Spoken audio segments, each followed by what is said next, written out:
jalannya, yang merupakan janji pemilu saja, Pak Prabowo itu harus bersedia kompromi karena keterbatasan anggaran, apalagi untuk program-program lain yang tidak pernah dijanjikan. Jadi ini bisa jadi semacam justifikasi bagi Pak Prabowo untuk tidak segan-segan lagi memangkas proyek-proyek infrastrukturnya era pemerintahan Jokowi, termasuk bahkan IKN. Saya berpendapat bahwa proyek makan siang gratis itu tidak boleh gagal sedikit pun, karena itu adalah investasi masa depan Republik ini. Upaya untuk bertanding di era ChatGPT, di era kecepatan berpikir, di era persaingan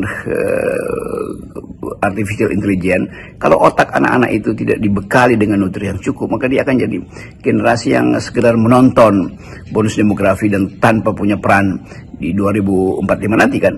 Jadi harusnya ada kepastian kabinet semacam ya seperti rapat darurat untuk memutuskan mana yang mesti dipangkas sebetulnya.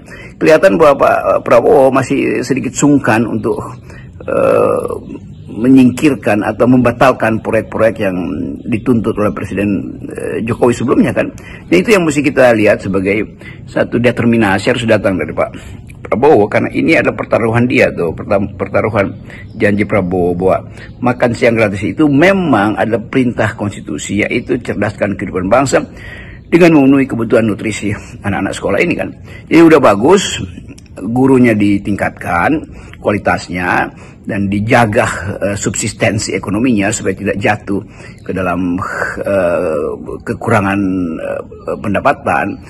Tapi pada saat yang sama juga muridnya mesti dipenuhi janji untuk makan siang yang tidak mungkin hanya dengan Rp10.000. Itu jajanan yang terlalu kurang gizinya. Jadi sebaiknya lakukan aja sesuatu yang betul-betul memang akan membebani APBN, tapi beban itu punya akibat pada masa depan, yaitu Indonesia yang berpikir bisa dipastikan di 2045. Indonesia yang sehat bisa dimulai dicicil dari sekarang pada tubuh anak-anak sekolah dasar ini kan. Jadi itu saya kira poinnya, supaya kita dapat semacam kepastian arah kebijakan, warna ideologi dari pemerintahan Prabowo ini berbeda atau mirip-mirip dengan Jokowi kan, itu intinya kan.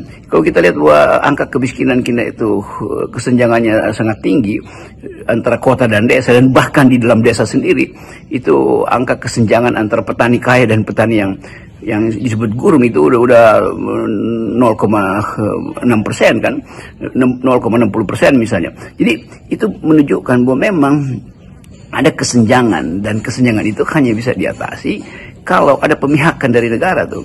Jadi anak-anak di desa terutama dia mesti dapat suplai makanan yang diproteksi langsung, supaya sempurnalah proyek untuk mencerdaskan kehidupan bangsa. Saya kira itu yang mesti kita sampaikan, supaya ada pemikiran ideologis. Tadi saya sebut dari awal, saya sebut pemikiran ideologis karena negeri ini memang harus diasuh berdasarkan prinsip kemanusiaan yang adil dan beradab dan keadilan sosial bagi seluruh rakyat Indonesia.